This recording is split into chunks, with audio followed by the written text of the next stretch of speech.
আচ্ছা, ক্রয় মূল্য 600 টাকা,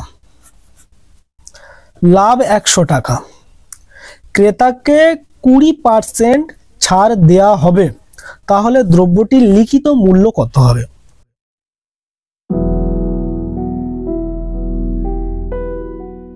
একটি কমন কোশ্চেন করেছে, অনেকেই জানতে চেয়েছেন। তো 3 ব্যক্তির নাম নিয়ে বলছি, শেখর মুখার্জি, প্রণব, অনিরুদ্ধ চক্রবর্তী। যে সেখানে আমি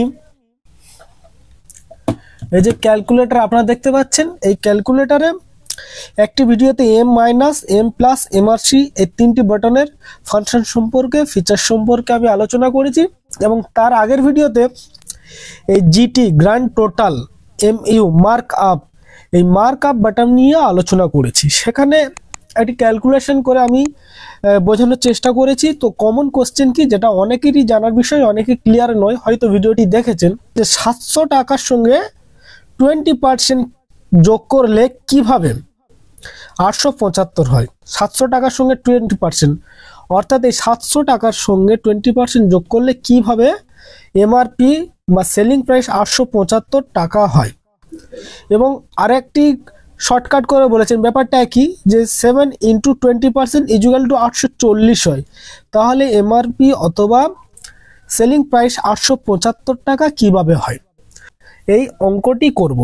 তো ভিউয়ার্স, কি এমইউ এর ফুল ফর্ম হলো মার্কআপ, এবং যেটা বাংলাতে আমরা বৃদ্ধি বোঝাই। এই যে বাটনটি, এই বাটনটি এমআরপি বা রিটেল সেলিং প্রাইস নির্ধারণের ক্ষেত্রে এই বাটনটি ব্যবহার করা হয়।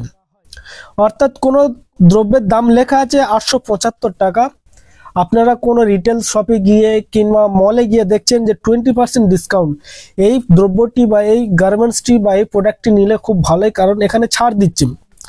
কিন্তু যে কোম্পানি এই যে 875 টাকা দাম লিখে রেখেছে, এই 20% এখানে ডিসকাউন্টটি জুড়ে এই দামটি এমআরপিটি করে রেখেছে। কোনো ব্যক্তি, কোনো দোকানদার সে তার পকেট থেকে, সে তার বাড়ি থেকে আপনাকে ডিসকাউন্ট দেবে না।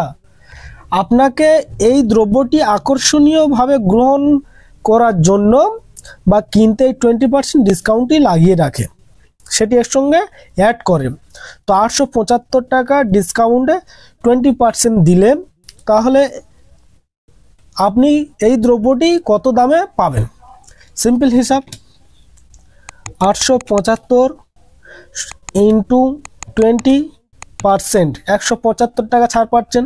তাহলে দ্রব্যটি আপনাকে প্রাইস কত দিতে হচ্ছে, মাইনাস সমান 700 টাকা।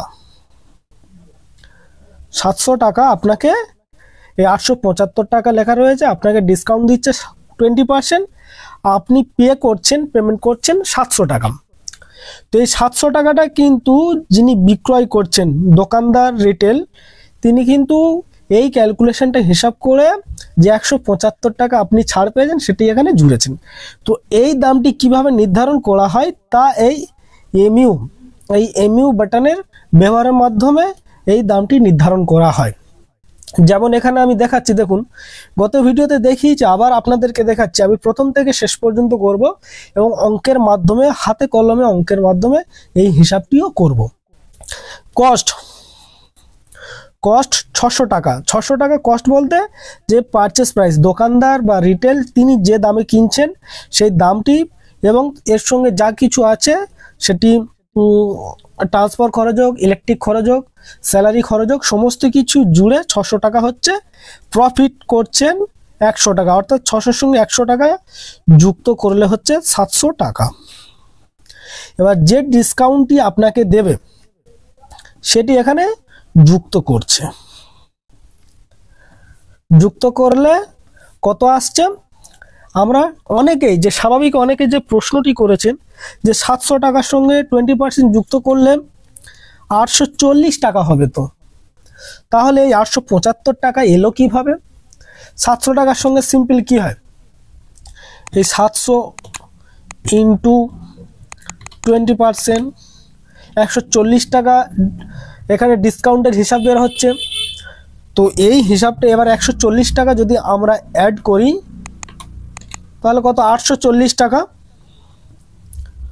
840 টাকা। তাহলে কি এটি ভুল, সঠিক কোনটি? প্রিয় দর্শক বন্ধুরা, এমআরপি বা রিটেল সেলিং প্রাইসে এই হিসাবটি ভুল হবে, এই হিসাবটি ভুল হবে। তো প্রিয় দর্শক বন্ধুরা, এই যে আপনি ভাবছেন যে 700 টাকার সঙ্গে 20% যোগ করলে 840 টাকা আসছে, এটি সঠিক, একদম সঠিক নয়। কারণ আপনি এটি আবার ব্যাকে আসুন, এই রকম ব্যাকে আসুন। এটি যদি এমআরপি প্রাইস হয় আর আপনাকে যদি আপনি বায়ার, আপনাকে যদি 20% ডিসকাউন্ট দেওয়া হয়, তাহলে কত আসছে? এখান থেকে 20% যদি মাইনাস করা হয়, 840 ইন্টু 20% মাইনাস সমান 672। কিন্তু আপনাকে তো কস্ট এবং প্রফিট মিলিয়ে 700 টাকা, 672 মানে 28 টাকা কোথায় গেল? কে খেয়ে নিল এই 28 টাকাটা? এই জন্য এমইউ এই বাটনের ব্যবহার এখানে রয়েছে। কস্ট প্রফিট ডিসকাউন্টের হিসাব এখানে রয়েছে। লিখিত মূল্য এবং প্রকৃত মূল্য এই সম্পর্কে অবশ্যই আপনাকে জানতে হবে। তো এখানে সাধারণত এম এর ব্যবহারটা কিভাবে হয়? 600, তারপরে এই 100 টাকা প্রফিট প্লাস 100 সমান কত? 700। এখানে আমরা ডিসকাউন্টটা এমইউ করব, মার্ক আপ করব। এমইউ এই বাটনটি আমি চাপ দিলাম, এমইউ, এই পাশে এমইউ লেখা এসছে, দিয়ে 20। এবার এই যে পার্সেন্টেজের এই যে বাটন রয়েছে এখানে চাপ দেব, দেখুন 875 টাকা দাম চলে এসছে, 875 টাকা। আর আপনি যেভাবে হিসাব করছেন দর্শক বন্ধুরা, আপনারা যে এই কোশ্চেনটি করছেন যে 700 টাকার উপর 20% যোগ করলে 840 টাকা হয়, 875 টাকা কিভাবে হয়? ঠিক আছে, আপনি 840 টাকা থেকে 20% মাইনাস করুন, দেখবেন 672 টাকা। কিন্তু আপনি তো প্রফিট করবেন 700 টাকা, তাহলে এই 28 টাকাটা কম পড়ছে। তো 28 টাকাটা কে নিয়েছে? হিসাব থেকে কোথায় গেল? তো ভিউয়ার্স, আসুন একটি হিসাবের মাধ্যমে খাতা কলমে যেটা আমরা স্কুলের বুকে পড়েছি, প্র্যাকটিস করেছি, সেটি আবার আমরা রিভাইজ করলে তাহলে মেটাটি একদম ক্লিয়ার হয়ে যাবে। তো ভিউয়ার্স আসুন। আচ্ছা, ক্রয় মূল্য 600 টাকা, লাভ 100 টাকা, ক্রেতাকে 20% ছাড় দেওয়া হবে, তাহলে দ্রব্যটির লিখিত মূল্য কত হবে? আমরা রিটেল দোকানে বা মলে গিয়ে দেখি না, একটি ট্যাগে লেখা থাকে যে এত টাকা দাম, 20% ছাড়, 10% ছাড়, 15% ছাড়। ধরুন আপনি দোকানদার, ক্রয় মূল্য 600 টাকা, আপনি একটি প্রোডাক্ট নিয়ে আসছেন দোকানে, তাতে আপনি জুড়বেন 100 টাকা, লাভ রাখবেন এবং ক্রেতাকে 20% ছাড় দেওয়া হবে, তাহলে দ্রব্যটির লিখিত মূল্য কত হবে? এই হলো বিষয়। প্রশ্নটিতে এই আপনাদের জানার বিষয় হলো তো এটি। তো ভিউয়ার্স আসুন আমরা একটু উত্তরটা দেখে নেওয়া যাক। ক্রয় মূল্য প্লাস লাভ সমান কি হয়? বিক্রয় মূল্য। এই বিক্রয় মূল্যটা কিন্তু প্রকৃত, এটা লিখিত নয়, প্রকৃত। তো ক্রয় মূল্য কত? ক্রয় মূল্য হচ্ছে 600 টাকা। লাভ কত? 100 টাকা। 100 টাকা লাভ হলে তাহলে বিক্রয় মূল্য কত হচ্ছে? 600 সঙ্গে 100 যোগ করলে 700 টাকা। এটি কি 700 টাকা কি প্রকৃত বিক্রয় মূল্য? এই দামে আপনি কিন্তু বিক্রয় করছেন না, মানে লিখে রাখছেন না ট্যাগে আপনার দোকানে। হ্যাঁ, প্রকৃত বিক্রয় মূল্য আমি এখানে লিখে দিচ্ছি, তাহলে বুঝতে সুবিধা হবে।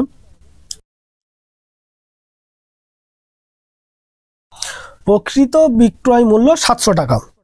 এর পরের বিষয়টি কি হবে? ধরি আমরা একদম অঙ্কের ভাষায় লিখছি, লিখিত বিক্রয় মূল্য আমরা বের করব, অর্থাৎ যে ট্যাগের উপর লেখা থাকবে কত, যে 875 টাকা, এইটা আমরা বের করব। কিন্তু এটা তো আমরা জানি না, এখানে আমরা এটা ক্যালকুলেশন করে 875 টাকাটা বের করব, যেখানে আমাদের জানা রয়েছে 600 টাকা আমার ক্রয় মূল্য, প্রফিট রাখবো 100 টাকা এবং কাস্টমারকে ডিসকাউন্ট দেবো 20%। তাহলে যে ট্যাগ বা যে দ্রব্যটির উপর যে দামটি ফেলা থাকে এমআরপি, সেই এমআরপি সেখানে কত লিখে রাখবেন। ধরি লিখিত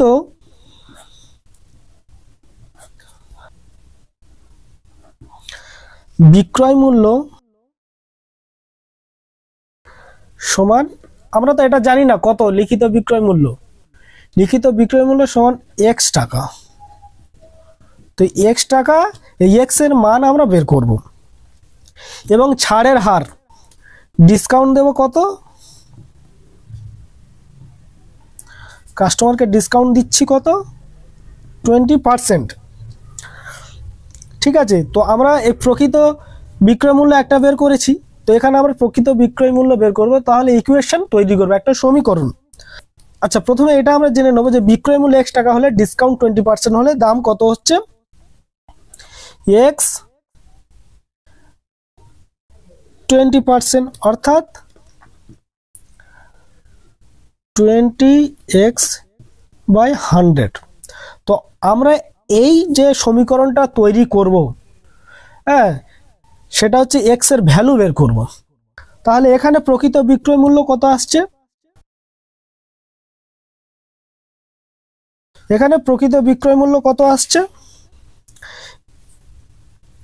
আমরা লিখিত বিক্রয় মূল্য থেকে এই যে দামটি হচ্ছে, এই দামটি আমরা মাইনাস করব, কত, x মাইনাস 20x, 20 সঙ্গে x গুণ হয়েছে বাই 100। সিম্পল হিসাব কত আসবে, 5 20 100,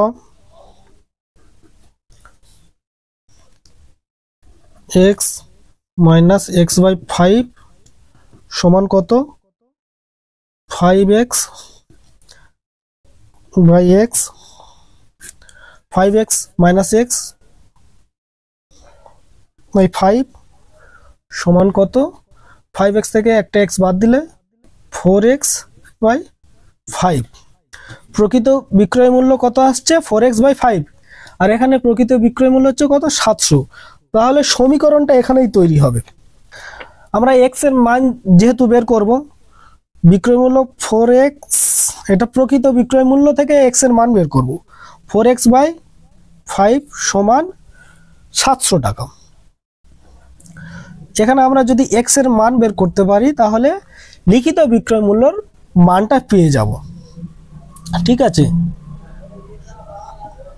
এই সিম্পল অঙ্ক, এটা তো সবাই জানি, 4x এদিকে আসবে, এদিকে ভাগ আছে, এদিকে গুণ হয়ে যাবে, 700 ইন্টু 5, তাহলে x এর মান আমরা বের করব, 5 সাথে 35, 3500, 4, x এর মান কত দেখুন, 3500 ভাজিত 4, 875 টাকা আমরা পেয়ে গেলাম। দেখুন, এই যে লিখিত বিক্রয় মূল্য x ধরেছিলাম, x এর মান আমরা পেলাম 875 টাকা। আপনার যে প্রশ্ন ছিল যে 700 সঙ্গে 20% যোগ করলে 840 হয়, 875 কি হবে, 875 কি করে সম্ভব, কি করে?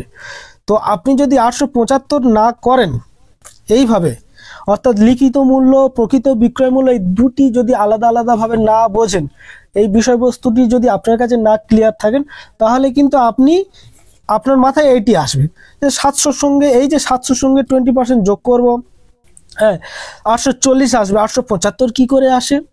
হ্যাঁ ভিউয়ার্স, আপনি যখন 20% যোগ করবেন 840 আসবে। ঠিক একই রকমভাবে আপনি যখন কোনো কাস্টমারকে বিক্রয় করবেন, তখন কিন্তু আপনাকে তো 20% ছাড় দিতে হচ্ছে, তখন কিন্তু এই 672 আসবে, তখন এই 700 আসবে না। কিন্তু এখানে দেখুন 875 যে লিখিত বিক্রয় মূল্য আসছে, অর্থাৎ যে ট্যাগ যে দ্রব্যটির উপর থাকে, সেখানে এই 875 থেকে 20% ছাড় দিলে, আপনি যদি এখানে 20% ছাড় দেন, তাহলে আপনার যে প্রকৃত বিক্রয় মূল্য সেটি চলে আসবেন 875 ইন্টু 20% মাইনাস, দেখুন 700 টাকা চলে আসছে। এই 700 টাকার মধ্যে আপনার প্রকৃত ক্রয় মূল্য রয়েছে, লাভও রয়েছে এবং প্রকৃত বিক্রয় মূল্যটি রয়েছে। আমি আশা করি আপনাদেরকে বোঝাতে পারলাম যে এই MU বাটনের কাজ কিভাবে দাম নির্ধারণ করা হয়। আপনাদের যে সমস্ত প্রশ্ন আপনারা কমেন্ট বক্সে করেছেন, আমি আশা করি আপনারা ক্লিয়ার হয়ে গেছেন। এরপরে আমার মনে হয় আপনাদের আর কোনো রকম ত্রুটি সমস্যা থাকলো না। তারপরে যদি কিছু বিষয় জানার থাকে অবশ্যই কমেন্ট করে জানাবেন, আমি আপনাদের কমেন্টে রিপ্লাই দেওয়ার চেষ্টা করব। সবাই ভালো থাকবেন, সুস্থ থাকবেন, ধন্যবাদ।